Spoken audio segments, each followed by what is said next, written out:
एक भूत भावन देवाधिदेव महादेव आशुतोष भगवान भोलेनाथ जी का भजन। एगो भक्त बाबा के दरबार में खड़ा होकर बाबा से निवेदन करता कि बाबा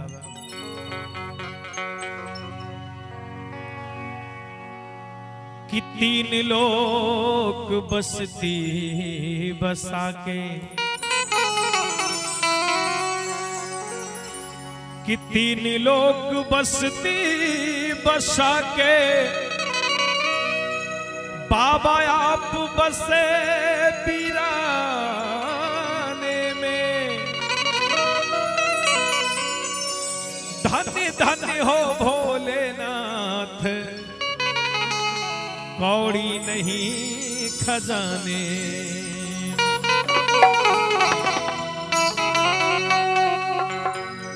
भक्त कहते बाबा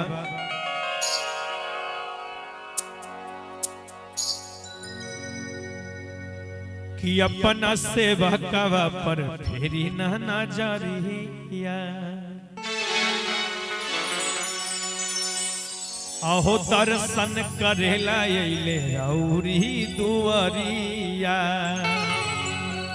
बाबा आहो अपना सेवकवा पर फेरी ना नजरिया, दर्शन करेला आइल रहुरी दुआरिया। बाबा फूल बेल पतिया चढ़ाई पच में बाबा, आहो फूल बेल पतिया चढ़ाई पच में। जागी जागी महादेव हम जगाई महादेव, जागी जागी महादेव हम जगाई महादेव।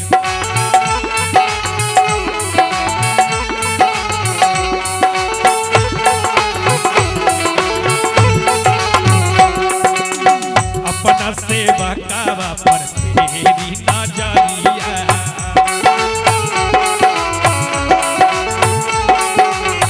दर्शन करेला अइले औरी दुआरिया।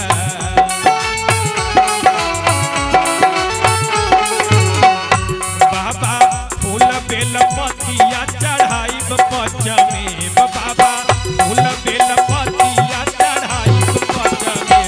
जागी जागी महादेव हम जगाई महादेव, जागी जागी महादेव हम जगाई महादेव। हर हर महादेव।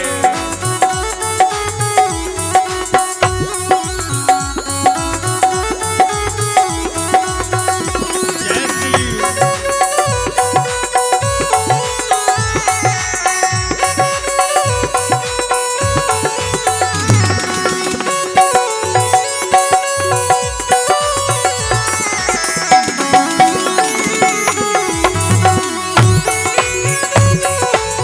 हर हर महादेव, हर हर महादेव।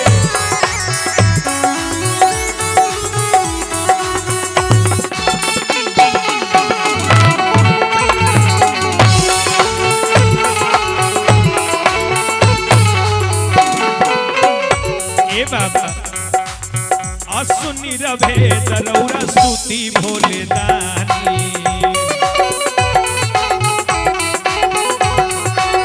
तीनों तीर भुवन के हई रउआ स्वामी।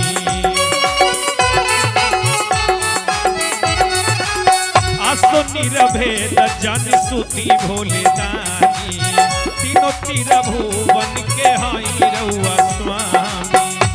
बाबा ए बाबा बाबा पार कदी नैया जिंदगी के रौरा खेब, बाबा पार कदी नैया जिंदगी के रौरा खेब। जागी जागी महादेव हम जगाई महादेव,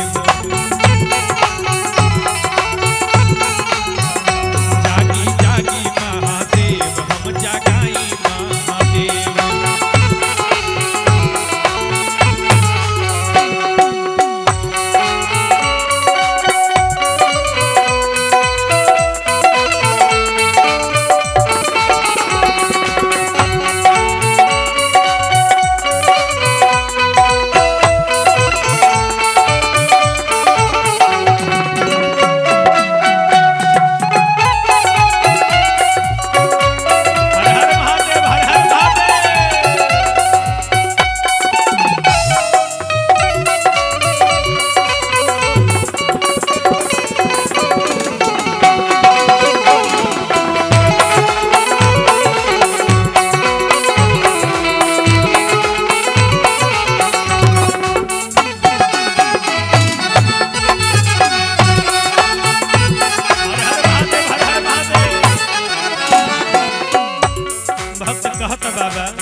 बाबा कि जागी जागी महादेव हम जगाई महादेव बाबा बाबा हो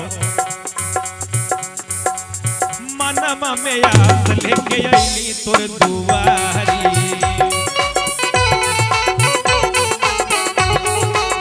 बालक बेदर्दी चंदू करे गोड़ा धारी मनमा में आस लेके आईली तोर दुआरी